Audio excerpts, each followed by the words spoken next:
A broken truces, unreleased hostages, expanded military operations and accusations of genocide as the Israel Hamas war enters its third year. We take a look at key events of the conflict in the past year. A chance encounter in southern Gaza meant the end of Israel's enemy number one. The death of Hamas leader Yahya Sinwar marked the second year of the devastating war between Israel and Hamas in the enclave. Israel had identified the 61-year-old as the architect of the October 7th attack that sparked the conflict.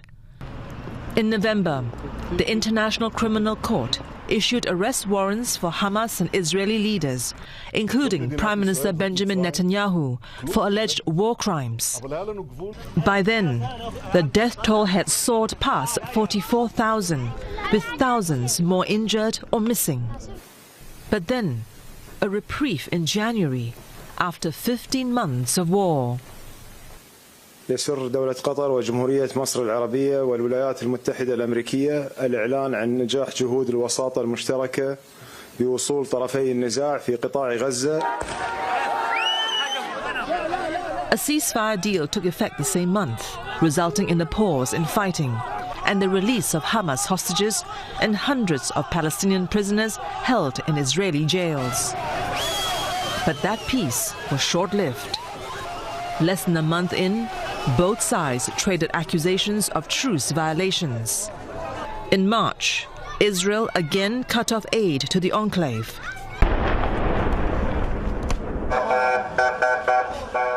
Not long after, it resumed strikes across the strip and enforced a punishing blockade. In May, it gave the green light for a handful of trucks to resume aid delivery to starving Palestinians. For the United Nations, it was a drop in the ocean. In August, the UN confirmed famine in the enclave, a charge Israel denied while it expanded operations in Gaza City. Efforts for a new truce hit a major roadblock in September. Israel struck at the heart of Qatar, targeting Hamas officials who were discussing ceasefire proposals. A week later, the IDF launched a major ground offensive in Gaza City, forcing hundreds of thousands of Palestinians to flee once again. For an independent UN investigating team, it was clear. Genocide is occurring in Gaza. Last month, several Western nations made clear their support of a Palestinian state at the UN General Assembly. Le temps est venu. C'est pourquoi, fidèle à l'engagement historique de mon pays au Proche-Orient, pour la paix entre le peuple israélien et le peuple palestinien, je déclare que la France reconnaît aujourd'hui l'État de Palestine.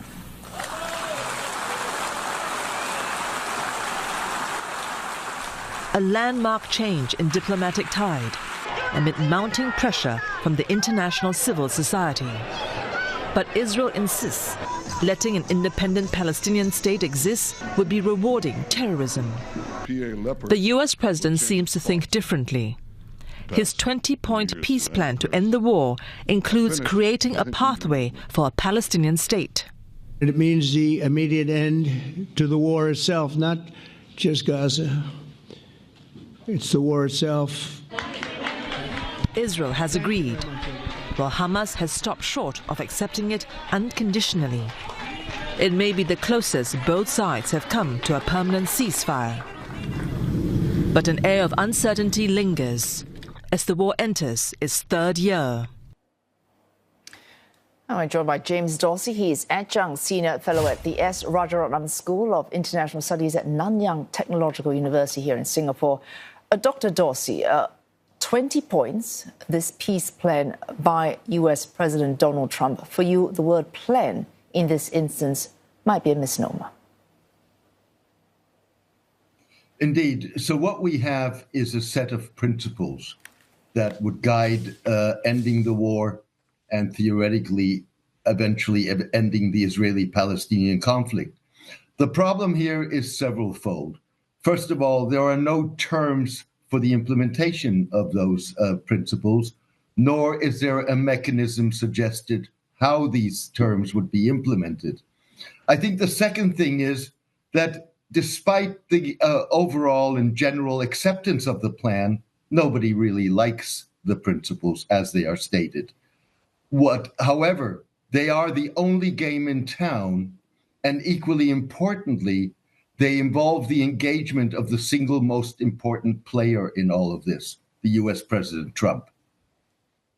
All right, Dr. Dorsey, if no one likes the deal, but they still have to sign up to the deal, does it matter whether or not they in fact like it, whether or not at heart they agree or disagree, as long as they agree to the terms of any ceasefire?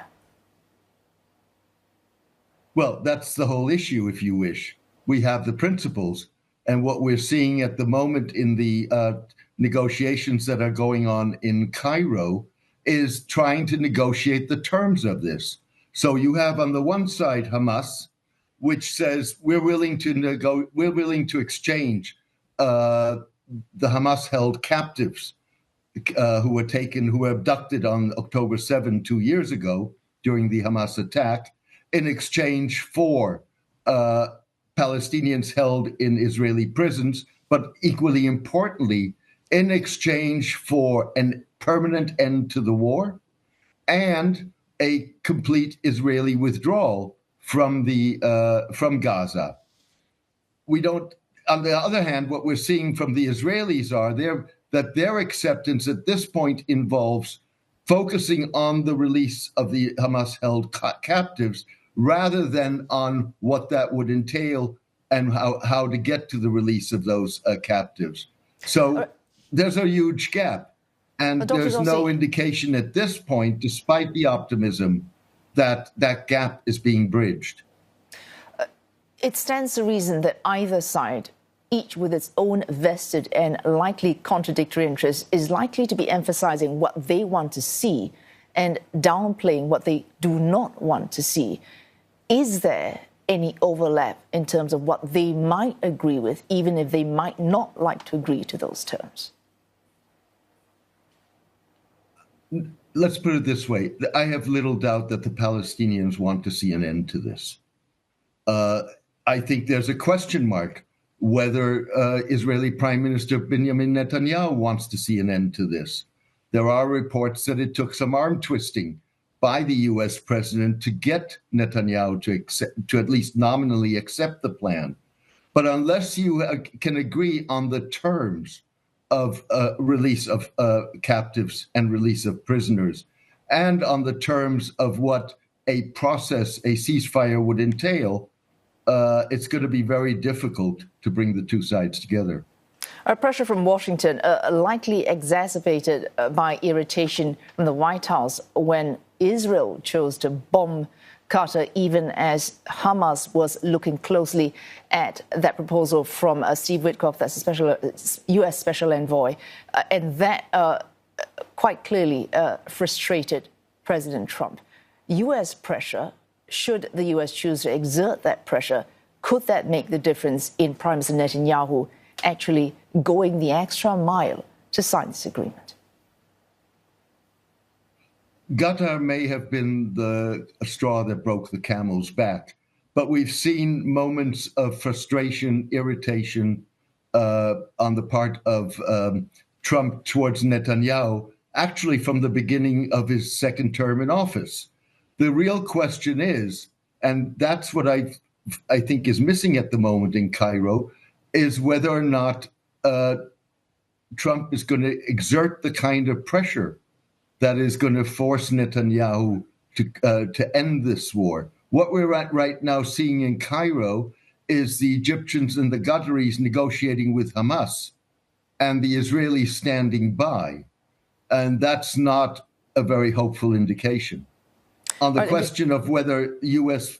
pressure on Israel would make the difference, if the U.S. were to take real measures, that is to partially at least impose a weapons embargo, curtail financial aid, be more cooperative with other parties in the United Nations Security Council, that's pressure that the Israeli Prime Minister cannot ignore. So we look at progress from these talks and certainly what's happened in the last few days, including continued bombardment by Israel of Gaza, despite Washington demanding an end to any strikes so that these talks can proceed as they should. What does that tell you in terms of where Washington is really putting the pressure? Well, I think one has to be careful with jumping to conclusions, but certainly first impressions are that the pressure is at this moment on Hamas, and that if the talks were to fail, in a sense, Hamas is being set up to be the fall guy. And indeed, the fact that Trump on Friday clearly said, I want the bombings to stop now, and it's now Tuesday, and those bombings continue, even if they may be less intense, is an indication, or can be construed as an indication, that Trump may not want to go all the way in pressuring Netanyahu.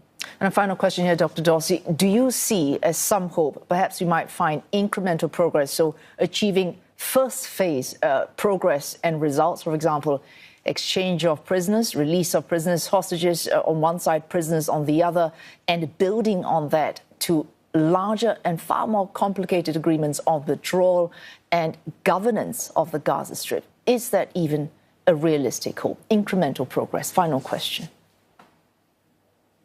The fact that the talks are taking place is in and of itself hopeful. There's no question about that.